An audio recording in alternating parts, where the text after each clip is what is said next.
Patay ang dalawang mangingisda matapos salpukin ang sinasakyan nilang bangka sa Bohol. Ang mga biktima napuruhan sa ulo. Nasa frontline ng balitang yan, si News 5 Visayas correspondent John Aroa.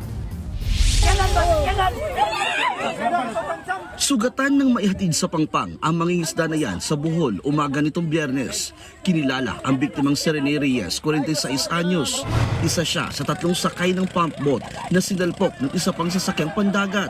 Nangyari yan sa dagat sa pagitan ng mga bayan ng President Carlos Garcia at Bien Unido. Nadala pa sa ospital si Reyes pero binawian din ng buhay kalaunan. Sa isa pang video, kita ang pag-ahon sa bangkay ng isa pang sakay ng sinalpok na bangka. Kinilala siyang si BJ Manayon, 23 anyos, na nagtamo ng matinding pinsala sa ulo.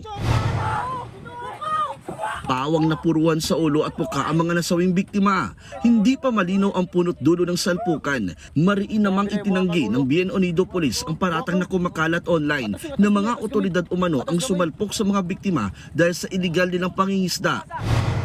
That assure you, ma'am, 100% na wala talagang, hindi talaga yung sea vessel ng PNP, ma'am.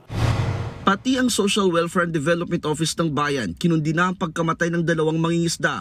Kahit anong kamalian daw ang nagawa ng mga ito, hindi raw dapat ito idaan sa karahasan. Sa ngayon, tinutugis na ang mga suspect. Patuloy ang investigasyon sa insidente. Nagbabalita mula sa frontline, John Aroa, News 5 Visayas.